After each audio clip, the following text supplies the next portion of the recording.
Hello all and welcome you all and thank everyone for joining us. I'm Atsuko Ichikawa, one of the Education USA advisor here in Tokyo. I will be a moderator for today. Today's session is hosted by Education USA Tokyo. Before introducing three speakers for today, let me briefly introduce about Education USA. Education USA is a U.S. Department of State network of over 400 advising centers in more than 170 countries and territories. The network promotes U.S. higher education to students around the world by offering accurate, comprehensive, and current information about opportunity to study at accredited post-secondary institutions in the United States. In Japan, we have 6 Education USA centers at the U.S. Embassy and consulates. If you have any questions, please contact Education USA near you. So now please join me in welcoming 3 speakers for today by alphabetical order of institutions: Marilyn from Foothill and Anza colleges, and Cynthia from University at Buffalo, and Krittaya from University of San Francisco. And now I'll hand it over to Marilyn. So let me stop sharing my screen.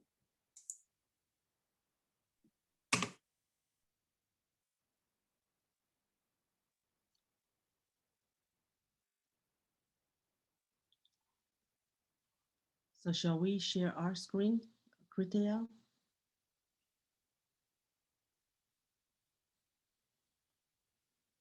Cynthia, can you share yours? My internet is not stable. Sorry.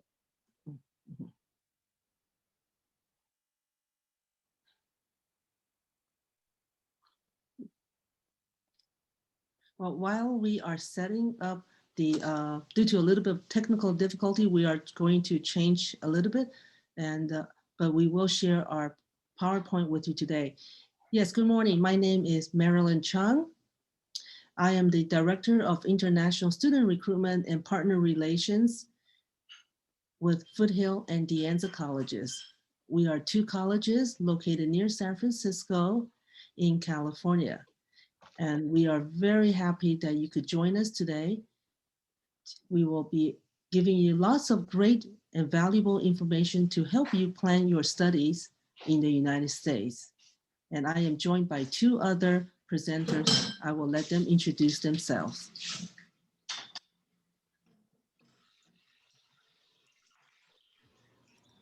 Hi, I'm Cynthia from University of Buffalo. So I'm the Assistant Director from the International Enrollment Management. So thank you for joining us this afternoon for the event.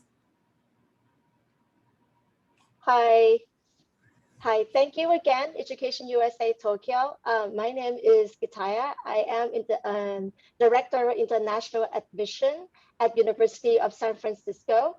I'm also alum of graduate from USF also. I'm based in Bangkok.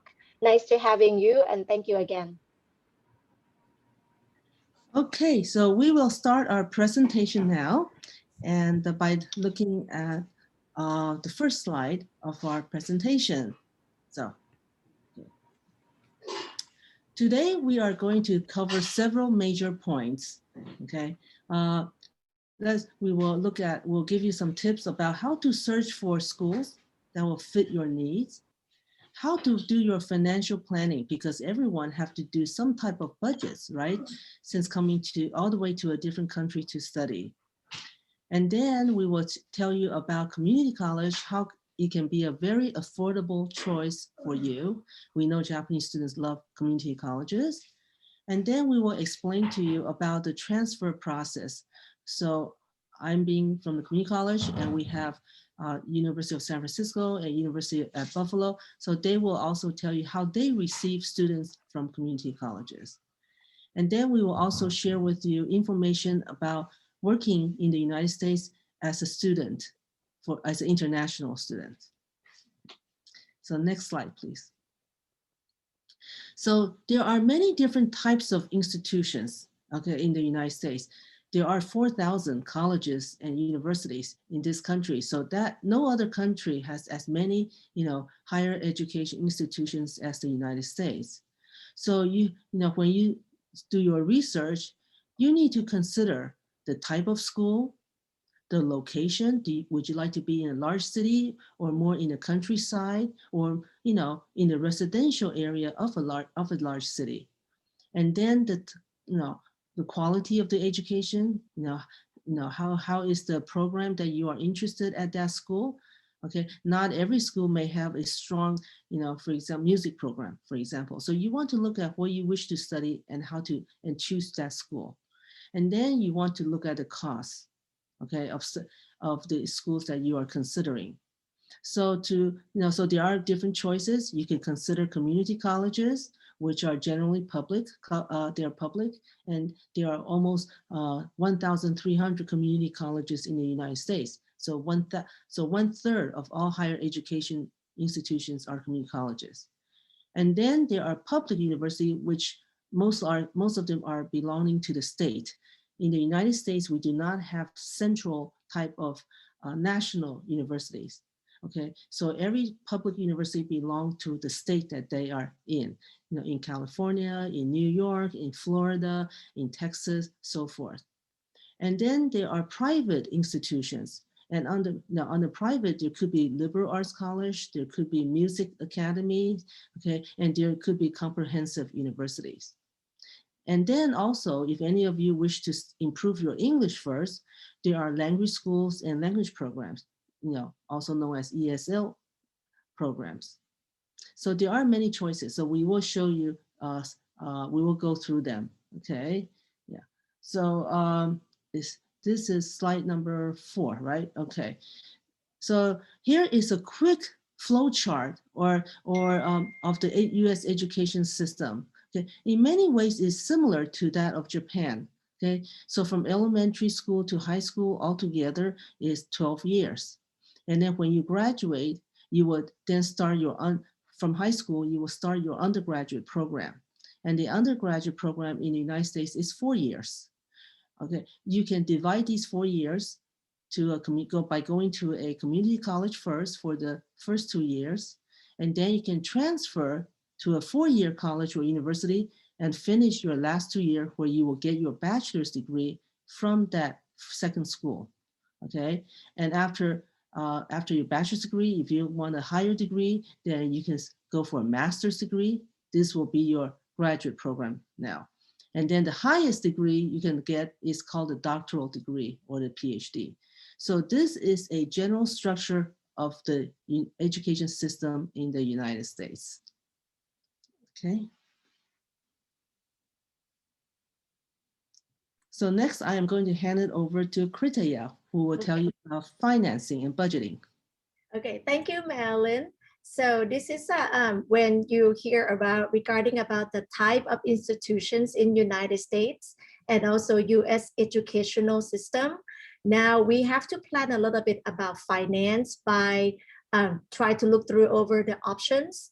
So number one, step one is research your options and find college that fit your needs. Each college have different kind like a system. Each college have different size of classes and things like that. So you have to answer yourself.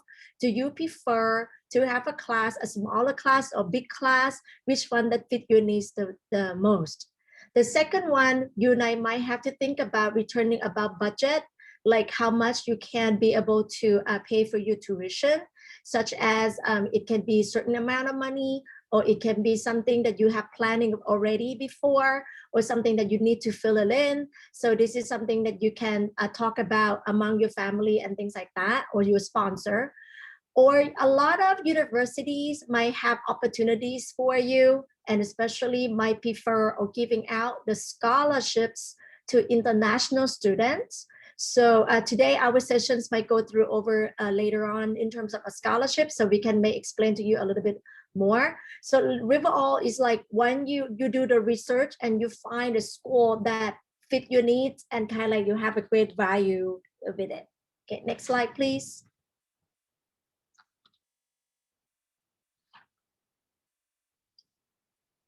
Thank you.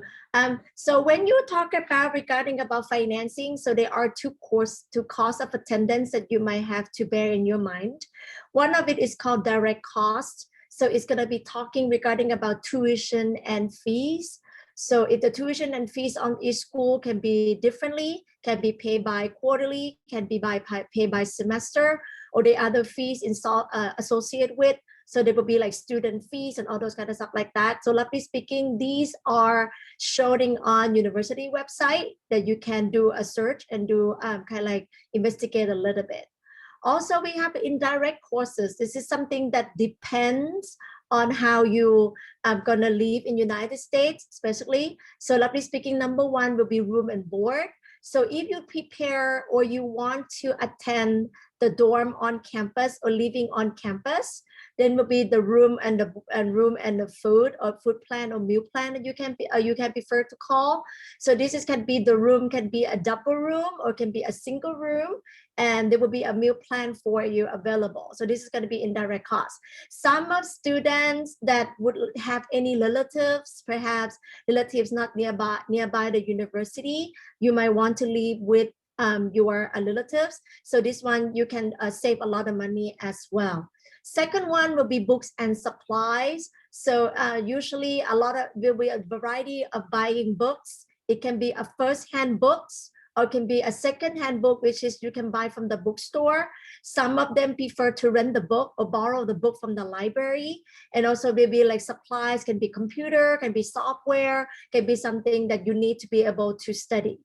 The third one would be about transportation costs. Some of university might locate it not in the city, so you might have to plan regarding about if you want to drive, if you plan to kind of like taking transportations in the city. So this might be indirect cost as well, or this can be including with travel. You plan ticket from Japan to United States also. And the other one will probably be miscellaneous. It can be like a pocket money that you want to buy food or you want to buy something else in United States. Yes, next please. Okay, as I promised, a lot of university providing some scholarships and something opportunities to reduce your cost down. So we have two main types of scholarship. It's called, one of it is called merit-based and one is called need-based. Let's talk about merit-based first. Merit-based, this means something that we award to the students who have a very good academic standing and also very good score or have a talented or someone that university admission feels that we would like to have you as to be our student, then we can be offer a merit-based scholarship to you. So mostly merit-based scholarship will talk about your academic performances, your GPA from grade 9, 10, 11, and 12. And then if you have a test score for some reason like TOEFL requirement, SAT or ACT, then you feel free to submit all of that. If you have any special talented that you are looking for to let us know, maybe if you have played music, you play a sport and things like that. So this can be counted also. And most university will likely to look in terms of your leadership potential. If you can be a very strong leader or anything that you can share among the class. So this is going to be a merit-based.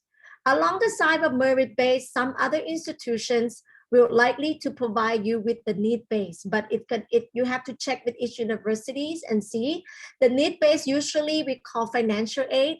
We usually will keep providing to local US citizen, or sometimes if you apply for green card or permanent residence, then likely we can give it to. What it means is some university who offer the need-based will take a look in terms of family income and how much the need that you prefer to have it from university, then we kind of like to give it to also. We also have an athletic scholarship. Many universities likely to give an athletic scholarship, and from my university, from USF, we also have athletic scholarship from Japan who play golfs and basketballs and all those kind of stuff like that. If you are playing well and you are likely to approaching and play for a university team, athletic scholarship might be the other options for you also. Okay, that's going to be a finding cost. I'm going to hand over to Cynthia She's going to talk regarding about on-campus jobs after me. Thank you. So next we are going to cover about the on-campus opportunity. So that was something that in additional to your scholarship. So a lot of students will like to work part-time during the school year or when they arrive campus. So international students do allow to work on campus for the maximum of 20 hours per week. So students usually come on the first semester. We usually say try to adjust to the university, to the community college, and try to look around to see, make a connection to find a part-time job on campus. Many times the positions will be offered in the library, laboratory, or working with your professor on a research. So there's a lot of opportunity. And one of the things that students can find easily is the dining services. Not only that they can make the money, but many times that student can also get the free meal from the dining services. So students find that if they're just trying to earn some pocket money or for student expense, or if you want to go on a trip, you can definitely take this as an opportunity to work on campus and make some pocket money. And the other option is the off-campus job. So off-campus is a little bit more tricky. We have two different names. One of them is called CPT, Curricular Practical Training, and the other one is called Optional Practical Training. And the short form we usually call OPT. So CPT and OPT are both offered for our international students, and they both have a very specific guideline. So CPT, which is the pre-completion OPT, which is before you graduate from the programs. So many of the time students will do internship. The way how it works is that you have to be doing a part-time job or full-time job or internship that is related to your studies, related to your major. For example, if your major is business, then you will be working in a business company, maybe doing some marketing or management. So the internship or the job opportunity has to be related to what you studies. So students can have up to 20 hours as well during school year, and you can be full-time in the summertime or winter time, since that is not mandatory required to be studying. We also do have OPT. OPT happens after your graduations, after you complete your degree. So student can have opportunity to do that as well. So just keep that in mind. Student will have only 1 year total working experience within their major for 12 months. So you can see the time limit here in the gray area. Pre and post OPT is 12 months total. So let's say if you did go to community college, after you earned an associate degree, you can get 1 year OPT, or if you use CPT, you just add it up to be 1 year, or you can finish your community college degree and then you go to a university and finish your bachelor degree, then you can earn another year. So student can earn at every OPT, every degree that you earn for 1 times. So let's say you get your associate and then you have your bachelor, then you have a total of 1 year from the associate degree, 1 year from the bachelor degree. And if you're in one of the STEM major, STEM stands for science, technology, engineering, and mathematics. If you're in one of those specialized major, you can extend the program after your bachelor degree, so that you will have about 24 more months to be doing your full-time job in the United States. So that is something that university will support you. After you graduate, you will have to talk to, or before you graduate, you can start talking with your advisor, applying for the OPT or CPT, and your university will support you and give you the most information what they can help you with to complete the applications. But how do we get an OPT? A lot of students, when the goal is when you go study in the United States, is to not only earning your academic degree, also improving your English, but at the same time is you want want to get some working experience, some hand-on experience, something that you couldn't learn maybe in your home country, or something that to be stronger candidate when you go back to your home country. So we always say, be best of you. Try to use your career services. Each university in general, they do have a career services. They have advice. So very much school like us, we're very experienced working with international students. We always have international student friendly job opportunity for you, whether they are full-time, part-time, or on campus, off campus. We do help you to make those connections. So we always say, do go to our internship job fair. Like for example, our student will go every fall and then every spring, and they will dress up in the business casual, and then also they will also bring their resume. And a lot of time the career services also help you with your CV or your resume to just kind of get you building. I know a lot of our Japanese students do know how to write a really good, strong resume, but keep that in mind. We also have an American cultural standardized resume. So it's very important for our students to have better understanding what they need to put on or details on when they write their resume, and how do they start their search plan. We always call the game plan.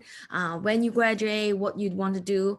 So that is very important, especially if you need to do some building connections with the recruiter as well. And now I'm gonna pass it back to Marilyn. Okay, thank you very much, Cynthia. So now I would like to introduce you more in depth about community colleges in the United States, okay? As I mentioned earlier, there are 4,000 colleges and universities in the United States. 1/3 of them are community colleges, okay? So that means there are almost 1,300 or 1,300 community colleges spread out in the US, okay? And California has the largest number of community colleges, over 110 community colleges in the United States. So basically, you know, community colleges provide you with two major types of education. One is the vocational, which is like training you to have a professional skills. And then the other part is the academic programs, so whereby you will take regular university classes, just like the first 2 years of a university, okay? So you will take mathematics, US history, you will choose a major in business, engineering, so forth. So if you would like to, you know, get a degree from a community college, that would be called an associate degree. But you know, for students who would like to transfer to you know, 4-year college or university and finish the bachelor's degree, you know, you don't need that associate degree. But if you want to have another diploma on the wall, that's great. So you will spend another 2 years at one of the universities in the, you know, in this country. You can go to University of San Francisco. You can go to University at Buffalo. So you can go anywhere. But in California, community colleges, most of the students do tend to stay in California. You have choices of, you know, the famous UC system, University of California system. You have the California State University system, okay? And then you have the private schools, you know, such as University of San Francisco, Stanford University, University of Southern California, okay, San Francisco Music Conservatory, Academy of Art University. Those all belong to private schools. And then you can go outside of California. So any community colleges in any state that you decide to attend, you don't have to stay in that state after you finish. That's my point. You could go anywhere in the United States, okay? So next, please. So why community colleges? Okay, there are so many benefits, so many advantages about community colleges, okay? Community colleges offer similar type of programs just like a university, but except they're not that big, put it this way, okay? So, you know, we do offer, most of us do offer around 100 different majors and programs to choose from. You know, it could be from film, television, hotel management, culinary arts, business, engineering, computer. So lots of choices for you. And then one of the most important thing about community college that you should know is the affordability. community college tuition and fees are the lowest among higher education institutions because we are well funded by the government. So the range of tuition and fees for international students, okay, for international students is about $6,000 to $11,000 a year, okay? So when you search for your college, take a look at what the tuition and fees are, okay? Now, admissions requirements at community colleges are more flexible. Often they're rolling with no deadlines also, and their requirements are lower. Okay, so later on, I will show you Foothill and the Anza's admissions as an example. Now, of course, for those of you again, who wish to transfer to a university, you will hear the term 2+2 often. First 2 years at community college, the last 2 years at a 4-year school. Now, community colleges do focus on teaching and also practical education. We are not research institutions. Our teachings are not theoretical. Okay, so we want students to get a practical education with skills that you can use. So in this case, often students find what they learn at a community college better fit to get a job in the future. So that is very good. And the community colleges are very student service oriented. We have all sorts of student services, just like the university. We have tutorial centers, career centers, as Cynthia mentioned earlier. We have library, counseling center, international student office, tons of student clubs and activities, sports also. So there are many, so we offer the same type of services to help our students have the best experience possible. The last but not the least is the small class size. This is really the pride of community colleges, that our class size are not big. It's usually around 25 to 30 students per class on the average. Okay? And so this way you get to know your professors easier, and you can easily make friends with other students. So this small class setting is really good for international students and adjusting to a new culture and new education system. Okay, next. There are lots of famous people in the United States, as you can see, that started off with a community college.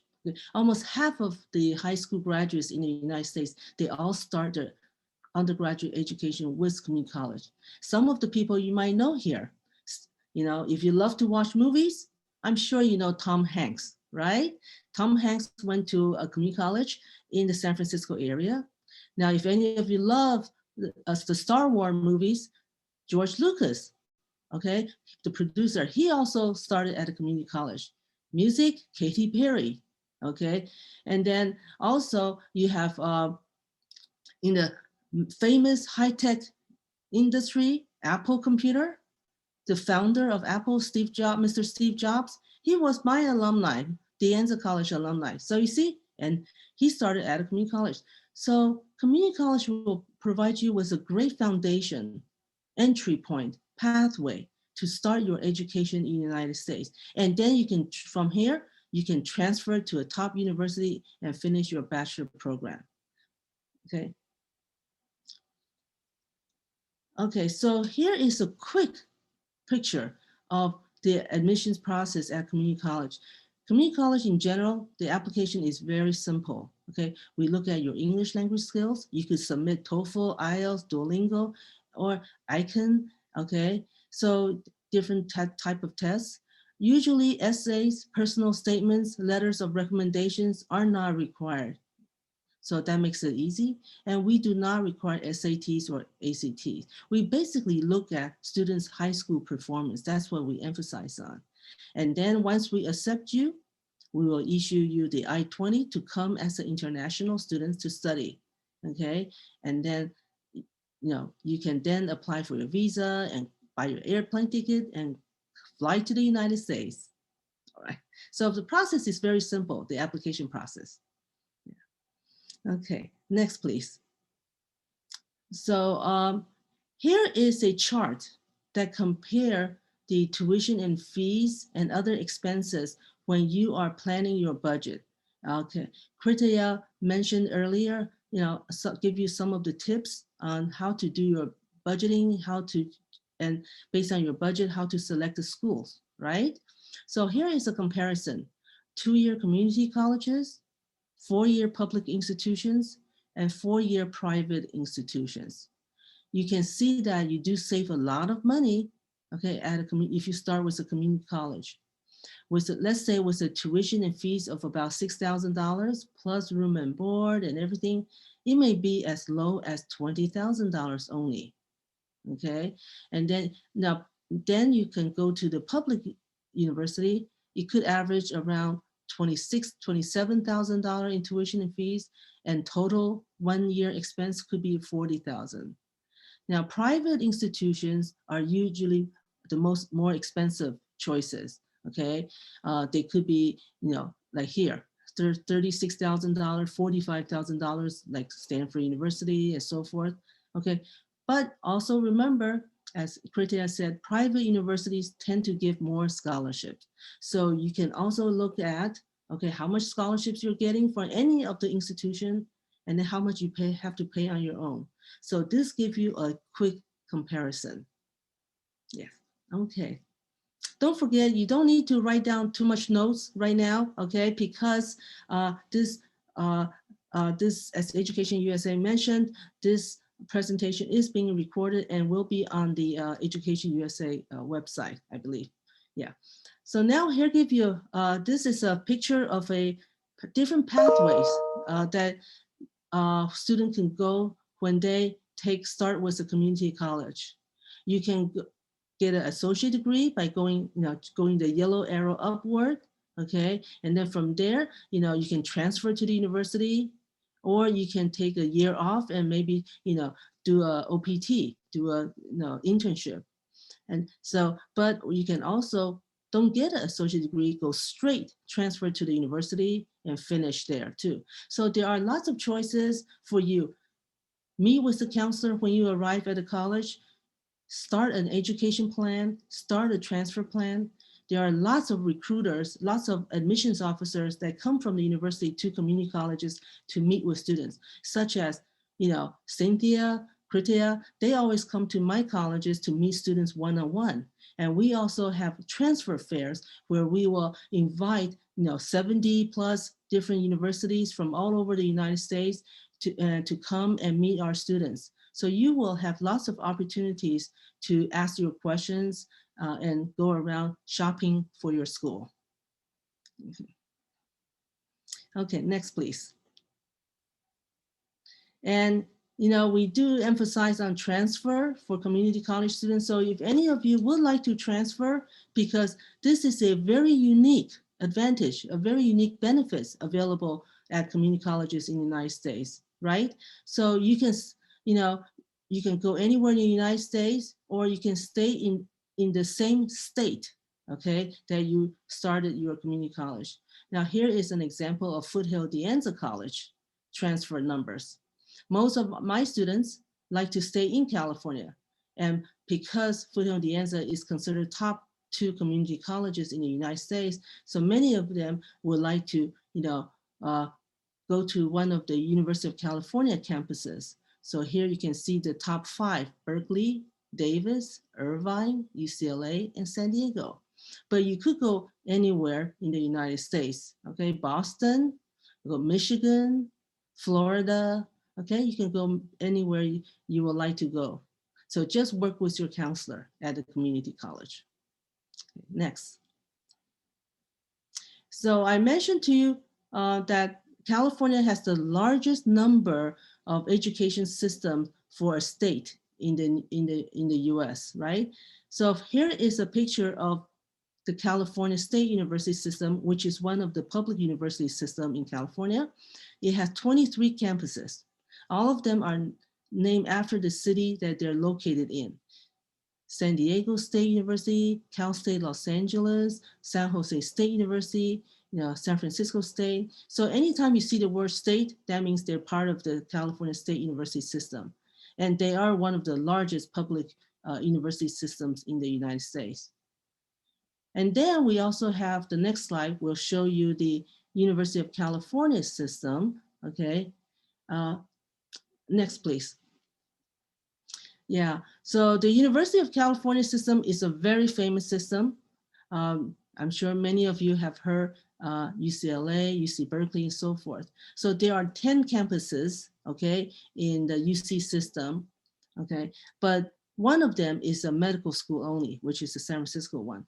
All the other ones, they do have bachelor's degree, master's degrees, and PhD degrees in different majors. So it's also named after the city that they're located in. So it's very easy for you to remember. Okay. So California State University and the UCs are the two public university systems in the in California. Okay, next. Okay, so I will now have Cynthia introduce you to New York's, what New York have to offer you. Thank you, Marilyn. So according from Marilyn's presentation, there are many colleges and community colleges as an options. So being California and New York are the two biggest states. So we also have a lot of school to offer. So SUNY, actually the State University of New York, have the largest comprehensive system of higher education in the US. That's also because we including community college, technology colleges, university, and university center. We have a total of 64 campuses out of the SUNY system. We call it the State University of New York system. So we have 4 university center that is located in different areas. So such as myself from Buffalo and Albany, Stony Brook, and Binghamton. Those are university center. So we are the tier 1 research university that do offer bachelor, master, and PhD. But then we also have some other medical colleges, liberal arts, community college that we offer. As you see here, all the green marks here, they're all community colleges. And then you will have the orange here, the icon in orange, they are our liberal art colleges or colleges that do offer a bachelor degree. And then we will have specialization school or technology school that they're labeled in blue. And then you have the university center as well.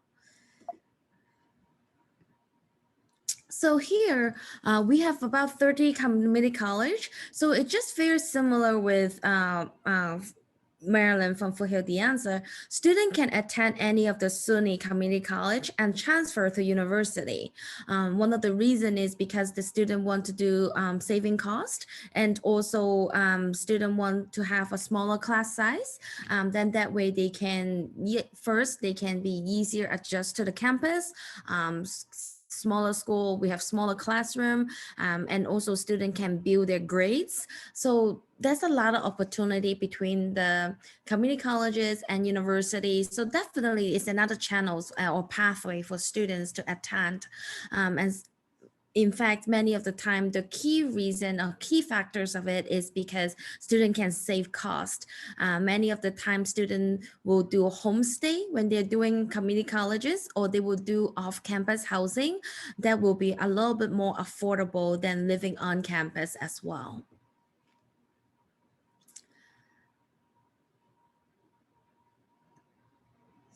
Okay, so now we will start. Now that we give you an overview of, budgeting, scholarships, how to select schools, community colleges in California, and also community colleges in New York. So now we will go into part 2 of our presentation today, which will be the introduction of each of our 3 schools, or 4 schools in this case. So let me start by showing you a quick video about one of my two colleges, which will be the Anza College today. So let's take a quick look. Thank you.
Okay, thank you very much, Cynthia, for playing that video. So I hope that video gave all of you an impression of what the Anza College is like. It is regarded one of the top 2 community colleges in California, and it is also one of the larger ones, okay?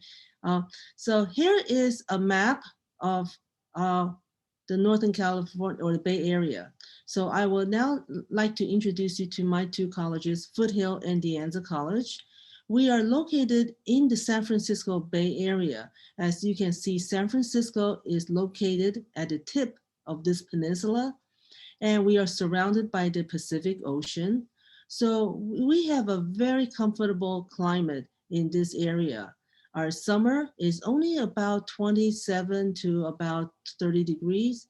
And then our winter time is about 15 to 17 degrees. So we do not have snow here in this area, but if you would like to go skiing, go to the mountains, you can do that, which is only 4 hours away. And if you like to go to the beach, it's only about 30 minutes. Okay, so my 2 colleges is located just south of San Francisco, about 45 minutes south, and it's located in the heart of Silicon Valley. So Silicon Valley is the famous high-tech center and biomed center in the United States. You have all these famous companies that are headquartered here and founded here, such as Apple Computer, which is actually located in the same city as the Anza College. That's why Steve Jobs, the founder, studied at the Anza. You also have the famous electric car, Tesla, headquartered nearby, WhatsApp, Instagram, Google, Facebook, YouTube. All of these companies are just a few of those companies that are located in this Silicon Valley area. And we have lots of great universities here, as you can see on the map. So this is a really good place to live and study and work in the future. So next.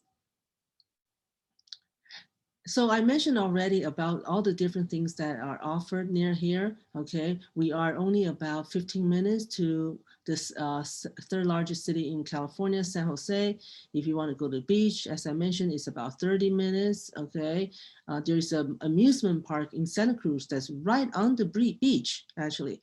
If you want to go, if you love California wine, the wine country is only 1.5 hour drive. So if you would like to visit friends who live and study in Los Angeles, it's only 1 hour by flight or about 6 hours by driving. So lots of things to do. Next. So let me tell you a little bit about each of my 2 colleges. Foothill College, name is called Foothill because it is located at the bottom of the hill. It is located in a quiet residential area. The town is called Los Altos Hills. So if you like a quieter school, a little bit smaller, okay, then I recommend Foothill College. It is a little bit smaller because it has about 14,000 students and just under 1,000 international students. So it is considered a medium-sized community college, actually. Now, you will hopefully notice that the architecture of Foothill College has a touch of Japanese design in them because the architect who designed Foothill College was a Japanese American architect. So he incorporated some Japanese touch to the architecture. Now, 10 minutes away from Foothill College is our larger sister school, the Anza College. Okay, so the next slide, please. The Anza College is a Spanish name, the Anza. Okay, it is named after a famous explorer named De Anza. So we have streets named after him also. Now, the architecture style is more Spanish here to reflect the Spanish name. Now, De Anza is the largest school. It has about 18,000 students and about 2,000 international students. It is one of the top 3 community colleges in the United States with the largest number of international students. So De Anza is located in a downtown area of the city of Cupertino, where Apple Computer is located. So it is a livelier school. It is very convenient to shops, restaurants, and apartments. So if you like a larger school, I recommend De Anza. If you like a quieter school, then smaller, and I recommend Foothill College. So these are the 2 choices for you from my side. Okay, next please. So if you, again, here is a comparison of the cost of what it's like to study at De Anza versus other universities in California. Our tuition is for international students is just about $8,000 a year. Okay, so if you look at tuition at Cal State, San Francisco, UC Berkeley, Stanford University, you are saving a lot of money during your first 2 years. So that's why we are emphasizing that community college is a great option for you to consider starting your education in the United States and then do the transfer. 2 + 2 is the best way. Okay, you can transfer to anywhere in the United States, as I mentioned earlier, but you can also just stay in California. So there are many choices. Okay, if you want to look up on the website about transfer planning, the website we show here, www.assist.org, is a very good resource for you. Okay, so just come and work with the counselor. That is one of the most important advice I can give you, because the counselor will help you identify what type of school is best for you based on your needs and your interests. And and you can also meet with admissions officers from different universities when they visit. Okay, next. So now I will transfer to Krittaya, who will tell you a little bit more about private schools. Thank you, Marilyn. So after you hear regarding about community college and then public university like SUNY and also a state university and University of California UC system, this is another type of university that we would like to introduce. It's called private university. I'm coming from University of San Francisco, so USF is one of a private university. However, there are so many types of private universities here. First one can be research institutions. It can be like, for example, like USC is a research institution, it's also private. And when the private means we do not get any subsidized by the government. So usually we depend on like the endowment, or maybe we call like people donate the money to or give us a grant in order to kind of like run the universities. And most private universities that you see in United States are kind of like religious affiliated. USF is also one of them. According to this photo that just show you, you can see we have church on the campus as well. So this can be another type of religions affiliated university. We also have another called independent schools. So we can have like a private art independent schools and things like that also. So these are also private university. And we also have special arts college, for example, School of Music, and then also like very conservative, there will be like art institutions. This is also like specially designed for art school that you can learn more in terms of to be art programs. And then last and the least, we also have the other type called liberal art program. Liberal art program, it means like the liberal art programs do not offer only one major specifics in 4 years university. we try to provide you with the general educations and also build you with the perspectives to see how the world's like. For example, if you're a Japanese student would like to come in and study mathematics, or it can be own engineering program, the liberal art, you do not stay on your own major. You still study something else, such as a communication skill, literary public speaking. It can be something related to social science and the economics program. It can be psychology. It can be history. So overall of that, so you have a lot combined of knowledge together. So this is going to be better in terms of when you go to the kind of like career field. So you can be better to be ready. So this is going to be. A lot of people keep asking what is different between public and private university. Of course, the first one that can come in our mind is about cost. The cost will be more expensive than the public university.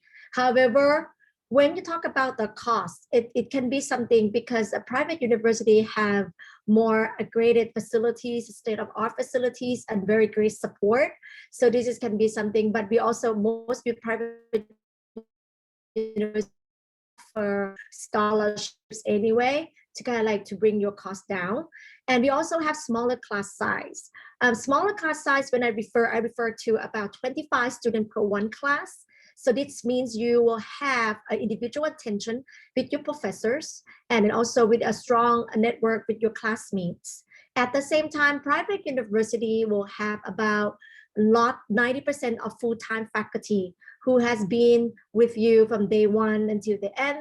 So they're not running around to other many universities. So they usually will be full-time professor and they'll be on campus, always helping you, getting to know you and assist you as much as they can, okay?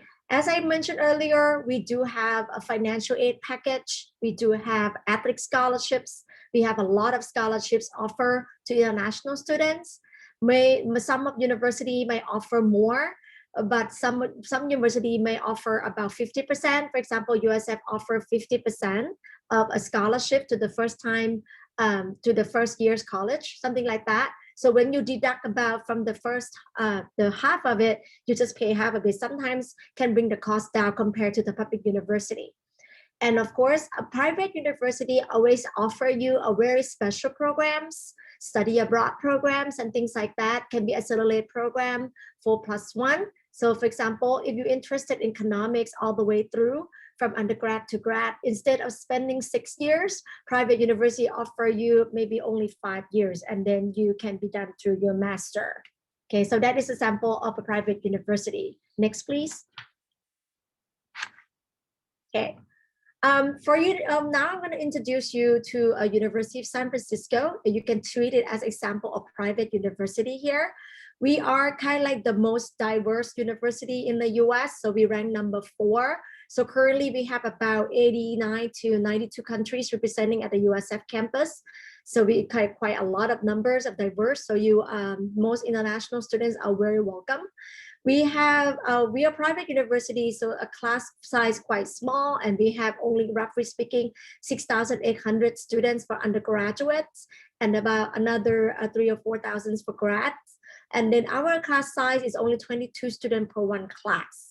Okay, so again, as I mentioned, when you talk about success or not success in the university, sometimes it very means in terms of a class size and also individual attention that you have from a professor. So this might be giving you a better environment of learning.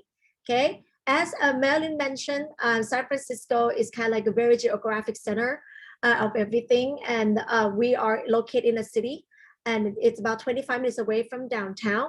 So when you talk about San Francisco, when you talk about the Silicon Valleys, we talk about the nice city. So you can see that it's very, San Francisco has a lot of internships and jobs opportunities. So this is also, and USF has been found for like since 1855. So we are quite well known in San Francisco, and we also have a quite well famous alumni throughout the Bay Area and throughout the world as well. As I mentioned earlier about the liberal art programs, USF is also considered as a liberal art college. So this is kind of way, liberal art, it's very unique way in terms of give you a freedom. What do you want to study? You can switch any major anytime that you want to. You can graduate on time. You can come in from other majors and coming with the other majors, or you can end up with another minor, or you can do a double major. So we have a lot of things going on, and it's very flexible to change a major. For example, myself, I was USF alum graduate from USF. I was originally from Thailand. So when I first entered to University of San Francisco, it's going to be similar to all Asia students that my father wants me to study school of management. But later on, when I study for liberal art program, I explore too many things that I like. I end up to be that I like more information technology. So I switched my major to kind of like a mini computer science programs. So this is something like a story that we can be able to go through. Next, please. Okay. While you're hearing me, I'm gonna let you to explore the video of USF. So you can feel free to see that one. Enjoy.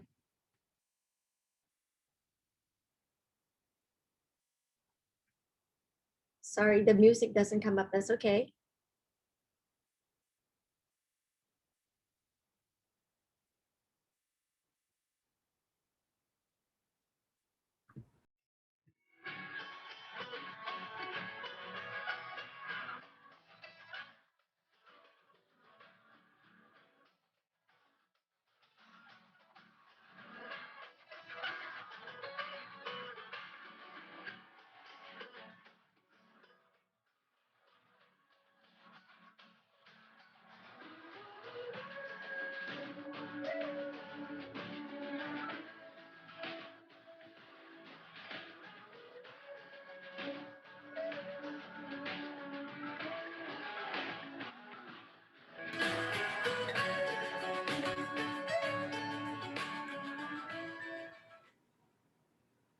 Thank you, Cynthia, for playing the video.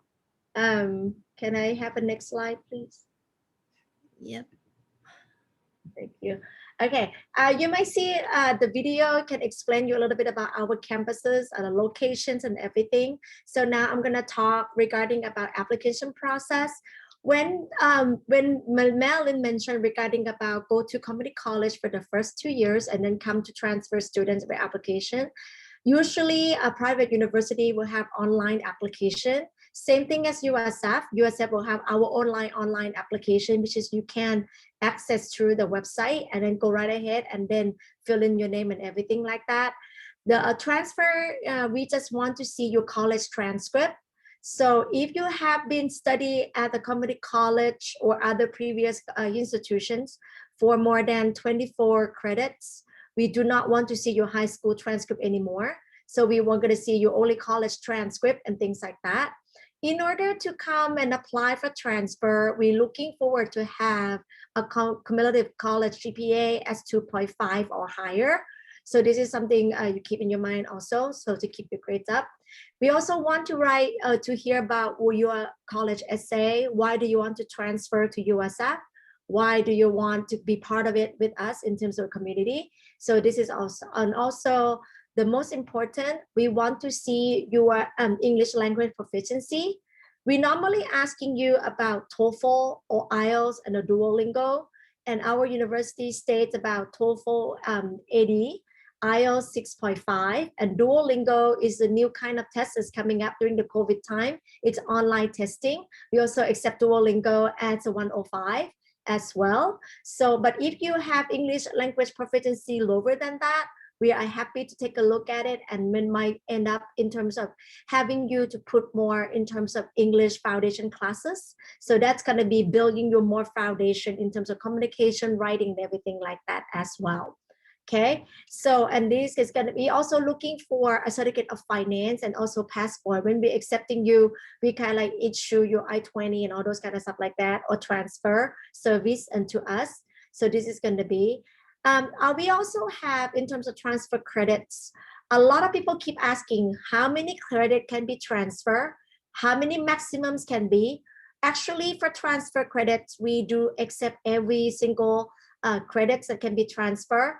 And then, but we have to look at your grade. If you have about C- or higher, then likely will be transferred to USF. Okay, and then some classes can be fall categorization into the core curriculum. Some of it can fall into your major curriculum. Some of them can also fall into a fee elective classes. Anyway, so roughly speaking, your credits from the community college can be transferred. USF also have articulation with Foothill and the Anza colleges, and also with other community college as well. So these classes can be transferred also. So as Marilyn mentioned, if you plan to transfer out, you need to talk to your advisor or maybe emailing to a university that you want to. There will be some certain classes or certain policy that can be prepared ahead of time when you come in. So your time that you come to college and your credit will not be wasted. So this is gonna be the one. Okay, so I'm gonna pass it to Cynthia. So this is, I hope that you can learn more about USF, but again, we have another questions and answer sessions at the end. So I'm happy to take more questions after. Please go ahead, Cynthia. Oh, you still have one more slide. Oh, sorry. Okay, I'm so sorry. Okay, so I'm too excited for that one. As I mentioned earlier, as Marilyn mentioned earlier, San Francisco has a lot of jobs and opportunities. These are logo that you can see. You might recognize some of it, such as Uber, Apple, Google, Facebook, Cisco, Microsoft, our company, Stanford medical things and things like that. These are companies that USF alumni has been working at. So we always have a good kind of like career and internship services to help you out to getting a job. We usually say we are asking the students to have at least 3 internships period to graduation. So this can be fulfilled on your resume and things like that. So this can be better. And again, USF has a very wide networking and strong alumni network in the Bay Area. So sometimes a company, my alumni come into the campus and asking if they have any USF students that would like to come and work with them. They're happy to kind of like proceed and then try to transit you to the new company. As you mentioned, as Marilyn mentioned, San Francisco is it's filled with the Silicon Valley, startups company, entrepreneurial spirits and things like that. So San Francisco is ranked number 4 for the best city for young professional. So when you walk into San Francisco, sometimes you will see them with a young professional looking way, and they worked in a very well-known companies as also. Okay, thank you so much. Then I'm gonna pass it to Cynthia for University at Buffalo. Thank you. So now you get the West Coast. Here we take you to the East Coast. So University at Buffalo is, again, is the university center, and this is also the flagship in the State University of New York. When we say flagship, it's usually saying that this university is the largest and is the representing the university system. So, so we are ranked #1 public university in New York State. It is also the top 40 public university in the United States. So we are very popular. University itself, we have more than 125 different undergraduate programs. So we have architecture, law, health sciences, of course, business and management. We also have pharmacy school, nursing school, dental school, optometry school, and more. So out of all 13 schools, there's 100+ majors that you can choose from. And we also very experienced with international students. For the last 25 years, we are one of the top 25 destination university that have most international students. So we are very proud of it because students chose us and they trust our educations and the student experience and the opportunity that have given them. So university is tier 1 research university. We are accredited by AAU. So AAU is one of the high accreditations that American universities can get, and there's only 65 universities do have this accreditations, and I'm sure many of you have probably heard of MIT, Stanford, UC Berkeley. So we also have that accreditation as well. Being the most comprehensive university, there's a lot of options for you. There's so many majors you can choose from. As if you have gone to another community college, whether you're in New York or California or Florida, Texas, any of those states, we do have recognize your transfer credit, and we do have partnership agreement with them as well, because we understand the student might want to go to associate degree or maybe getting another less costly education at other school. So this is a definitely another pathway if you want to do a 2+2 programs with a community college and university afterward.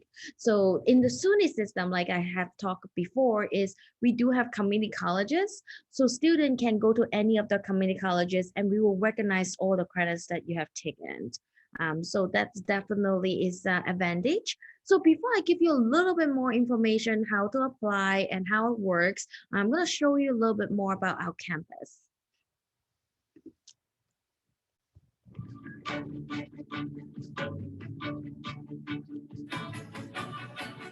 Today's event is truly historic. How honored and delighted we are to welcome Justice Ginsburg to campus. I am now 86 years old, yet people of all ages want to take their picture with me. Amazing. We commission not very often, as you can imagine, because it is a big thing for us. We find those special people like David Felder and ask them to write a piece. We want to be able to tackle this music and make it glow, make it shine in the way that David has envisioned it. Innovation is only possible when you have people who are willing to experiment and try something different. I'm very, very dedicated to understanding what goes wrong in the brain in diseases like addiction. I hope that my research impacts mostly our perception of refugees. One of the great things about the Graduate School of Education is that the faculty are studying questions of real relevance to folks that are out in the field. We have to keep up with the times. We have to understand how technology is impacting human behavior and how that human behavior is impacting community health. To have the Health Disparities Conference at the medical school was significant. It can't just be the Black community doing this. This is the entire community needs to be involved in helping us solve this problem. They do real suturing, exactly what we do on patients. Now I'm starting to think that I might want to become a surgeon. UB has been a community for me to understand my goals and my passions and to actually work towards them.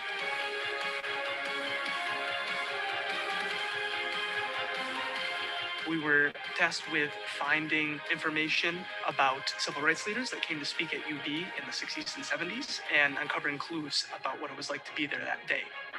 It's not a theoretical class project. This is a real tactile exhibit that's going on a ship to Prague. To do something on an international stage is incredible. Buffalo has become a home away from home for me because of the multicultural, multi-diverse people I have met. My time at UB really prepared me to go out on my own and to be very confident in myself.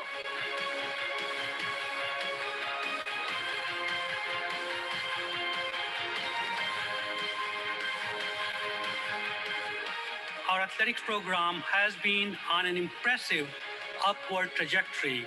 This premier indoor practice facility will help us build on that excitement.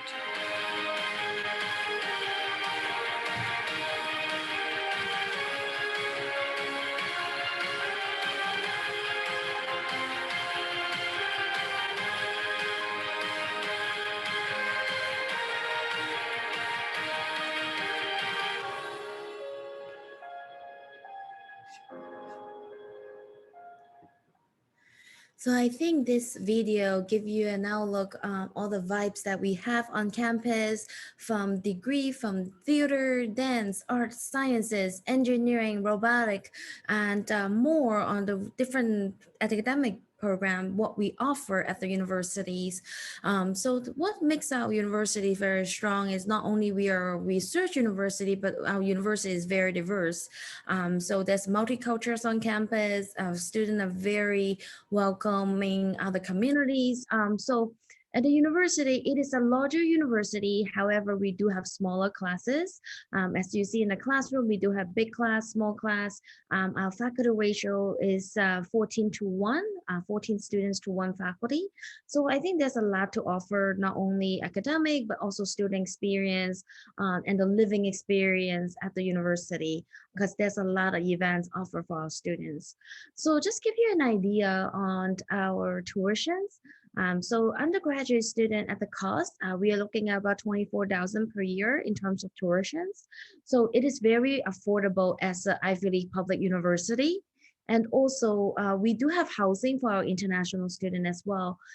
It is not mandatory. So if you do want to live off campus, which is outside of the university, you're more welcome to do so. A lot of time the student might find it a little bit more affordable. It could be less costly. However, it is strongly recommended to live in school just because this is new area, this is a new city. We want you to have a very good adjustment when you first attend the university to get the fully on-campus experience. So to apply, it's very simple. You go on our website and you will submit your transcript, your English proficiency test score. This is how we evaluate for scholarship. We do offer scholarship at our university. We are offering about $5,000 to $15,000.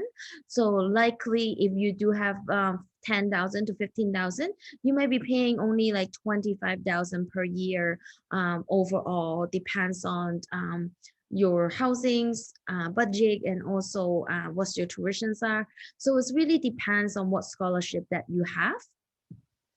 So students do allow to work on campus, like I have said before. We also have those opportunity on campus, and every time we will post them on the career services. So if you do attend at a community college, we do accept students as a transfer students.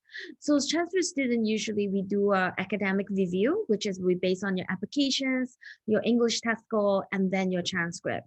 And many times, if you have attended a community college and have done their associate degree successfully, you will not need to take any of the TOEFL or IELTS test anymore. So as easy as just for your transcript. We look at about a 2.5 GPA.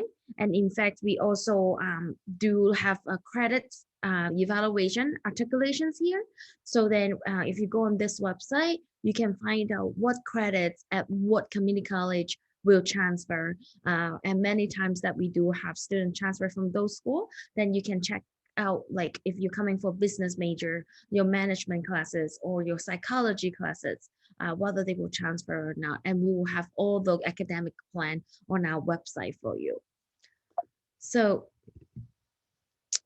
here is a summary of our admission practice between our 3 schools. I'm gonna invite our panelists back so then we can do a close up. So each of us here, we have our essay, SAT, English proficiency requirements, and also we have our tour and review book as well. So. And then the next page is, so we have talked about the research, how to compare what program fit you the best and what is the best budget for your educations. Of course, we do want you to strengthen your English and communication skills, and that will allow you to accomplish your goal and also hopefully land on a very good job opportunity. And but most importantly at this point is seeking for scholarship or finding a program that may budget you the best. And we talk about a couple options of how do you make money, meeting friends, getting involved on campus. I think one of the most important things first is to be self-confident and present yourself. I think that is like the key when you're studying in the US. And I'm sure Marilyn will be very happy if you all consider attending a community college. So I think we will be just wrapping up in just a minute. And here is all our contact information, our website and our email address with our QR code. We'll be also sending you more information about our university as well. So Marilyn, should we would you like to lead the FAQ? Yes. So we have lots of great questions in the Q&A part of this presentation webinar. So many students posted questions there. We will try to answer all of them as quickly as we can. Actually, we started typing some of the answers already. Just quickly, let me tell you, we have someone who asked about dual citizenship. So Krittaya answered that question already. So if you have a Japanese citizenship and US citizenship, if you come to study in the United States, you should come as a US citizen, okay? Because there are lots of benefits if you study as a US citizen, such as employment is one of them, okay? And then if you do qualify for in-state tuition, if you attend a public university, then that's another benefit. And then community college offers scholarships. Yes, the answer is yes. So but you should check the community college that you are interested in. Transfer students from community colleges to four-year institutions. Do they offer scholarship? Definitely. For example, Buffalo offers them. Okay, so go to Buffalo. Yes, yeah.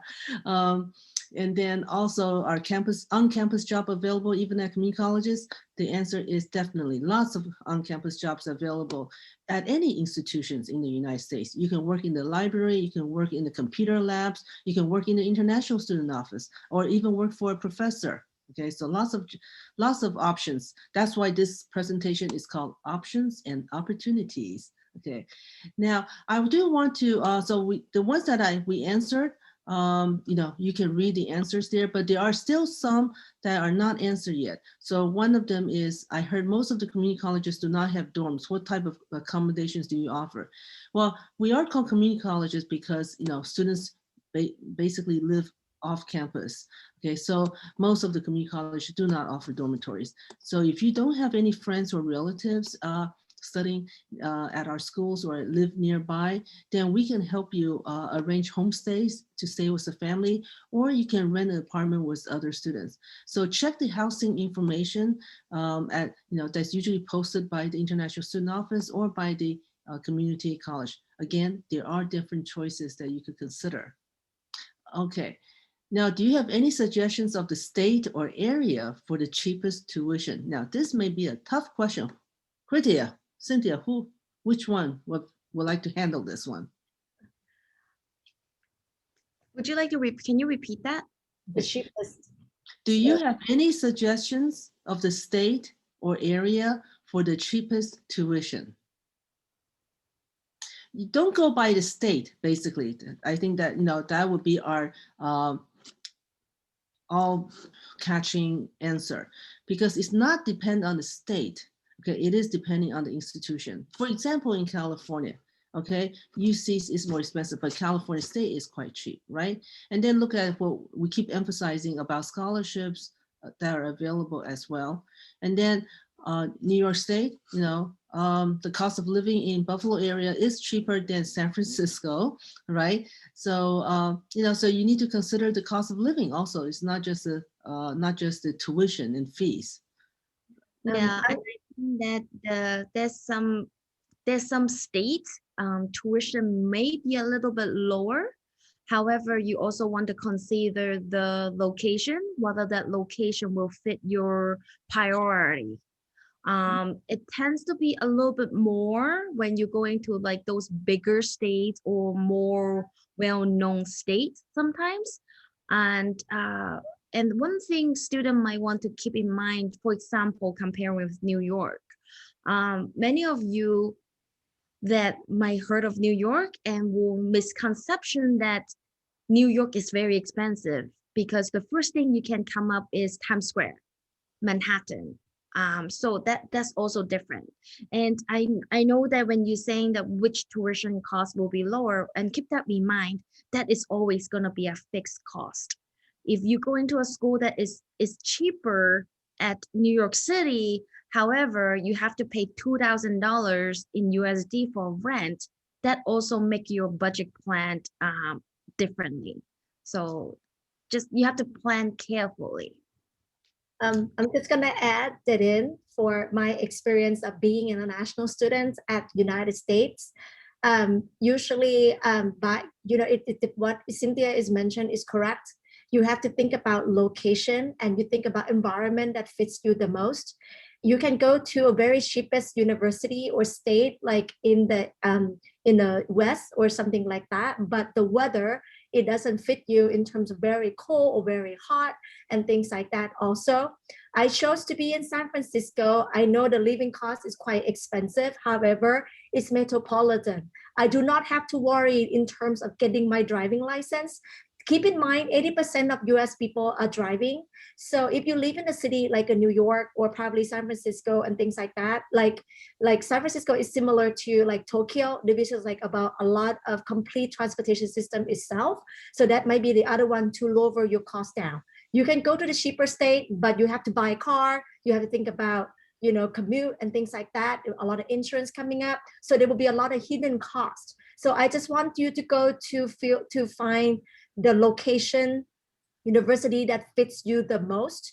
And also think about opportunities and jobs available as well. If you think about the networking, think about the event that you can plan ourselves. The tuition may be a little bit part of it, but think about when you graduate and you get to a better jobs on United States, or you have some very good intern, you have a good experience of it. That's maybe worth it as well. So I think that this is an experience cannot be worth or estimated in terms of amount of dollars. Yeah. Okay, thank you both.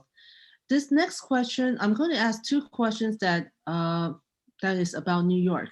So Cynthia, these are for you. The first question is, between SUNY system and City University of New York system, is there articulation agreements for transfer? Depends. Well, what happened is that SUNY system is the State University of New York, and the CUNY system is a city of New York university system.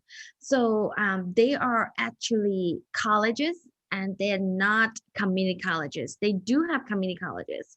So their community colleges can transfer to our university. So that's fine. We do have articulated credit that's CUNY community college student can transfer in, as well as the CUNY system can transfer in as well. Typically, if you go to USF, you can transfer to Buffalo as well. If you go to Buffalo, you can also transfer to USF as well. The reason is because we are all accredited university. We all recognize the credits and we appreciate your work that you have done. So I hope that I answered the questions. We do recognize the credits from CUNY. Right, okay. The next question is also SUNY or New York related. Okay, so we only have a few minutes left, so we hopefully we need to shorten our answers, but so we can try to answer as many as we can. There are 4-year colleges in SUNY. What is good about Buffalo? Can you also tell me differences between Buffalo State and University at Buffalo? I mean, yeah. For unless you want to type up the answer, but you can do a quick. Yeah, I think I'm just sharing the screen because University Buffalo is the flagship, so we have the most comprehensive with the largest institutions. We also is the one that have the most majors at the university as well at all levels. And Buffalo State is actually colleges, so they do not offer PhD degree. They are not research university. Their size is smaller and they're in a different location. So the two schools are very individual management, so we are not affiliated. But I can give you more information if you email me, and I can meet with you on a Zoom call if you're specific interested in SUNY Buffalo. That is great. I think, yes, for this student, why don't you write to Cynthia? She'll be very happy to give you additional information. Yeah. The next one is, I think it is from a teacher, probably. The question is, what should we do first as a senior high school teacher? So I guess this teacher would like to know what should I do first to prepare the student if they would like to study abroad or in the United States here?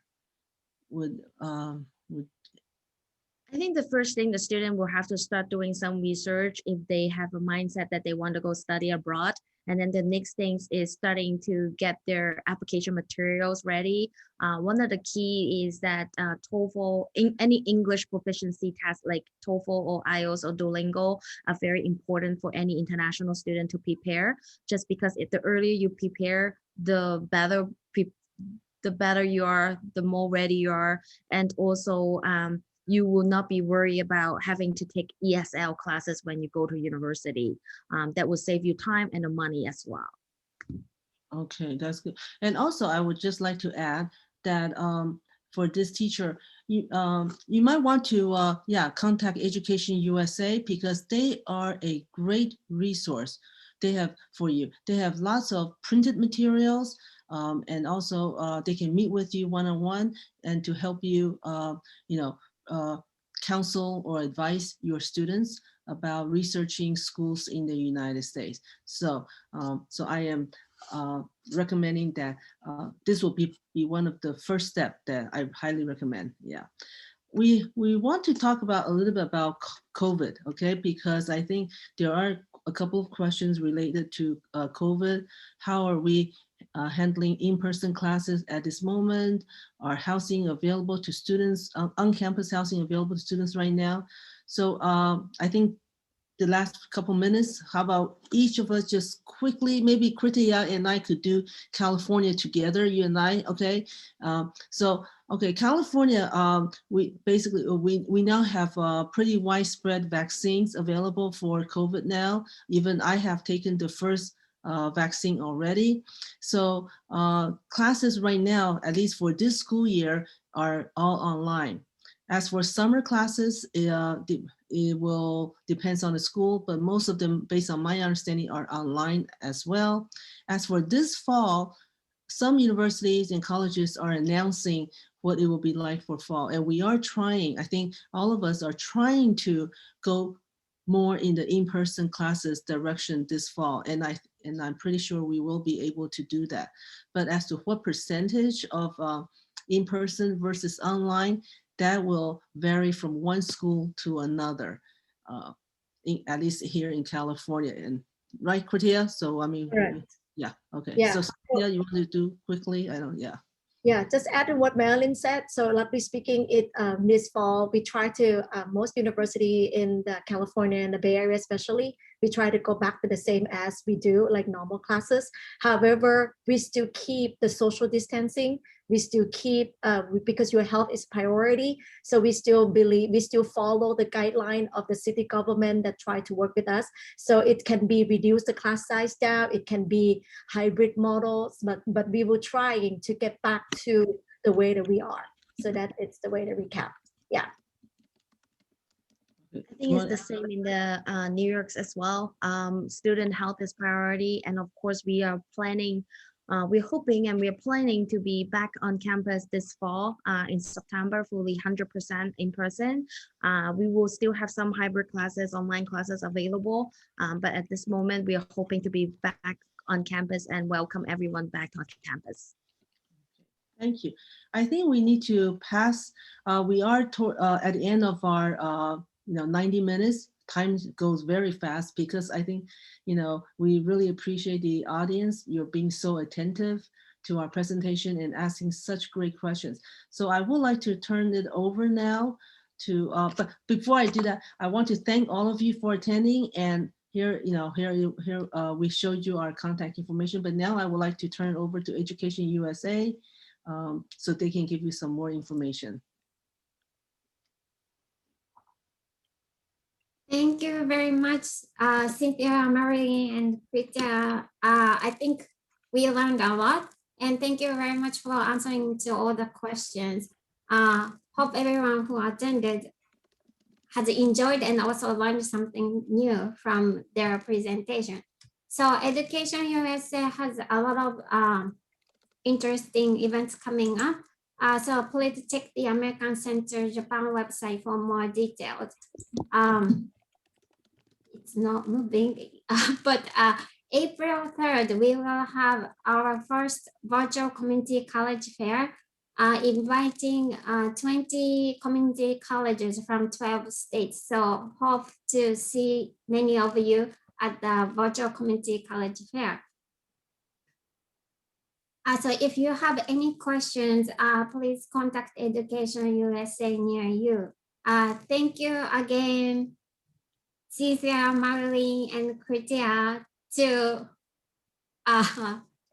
It's late at night, so thank you so much for getting up late till night and do this presentation for us. Again, hope everyone enjoyed the session and have a great day. This will conclude this webinar. Thank you. Thank you, everyone. Good luck. Yes. Thank you, Education USA. Thank you. Thank you.